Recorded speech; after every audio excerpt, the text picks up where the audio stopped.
afternoon, I'm Raylene Ramsey. This is your afternoon news fix for Friday, the 23rd of August.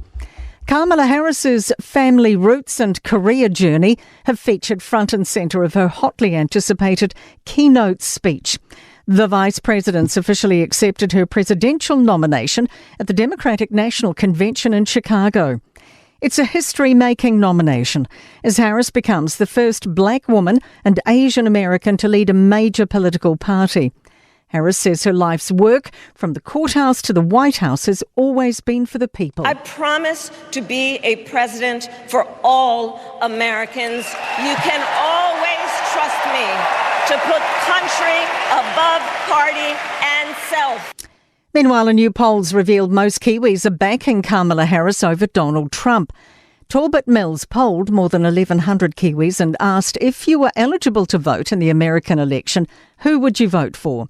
Political editor Jason Walls has the exclusive numbers. Some 55% of people said Harris, some 21% of people said Trump. The rest either didn't know or said neither. Meanwhile, Chris Luxon won't say who he's backing, telling reporters last week he would make it work with whoever won. Around 2,500 St John ambulance officers are going on strike again tomorrow. For 24 hours from 4 tomorrow morning, they'll be withdrawing from the first 4 hours of all shifts. St John is advising people only call 111 for emergencies.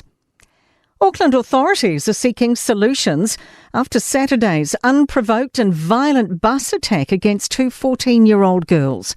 The teens were catching a bus from St Heliers to Sylvia Park Mall, where a group of young people assaulted and robbed them, leaving one with facial bruising. Claudia O'Neill has more. Deputy Mayor and Ōrākei Councillor Desley Simpson says the attack's shocking and unacceptable. She says Auckland Transport held a meeting yesterday to find solutions to youth crime and is employing 15 more transport officers for buses.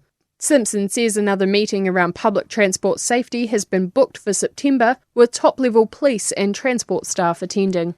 Z Energy is making moves in preparation for incoming energy resilience legislation.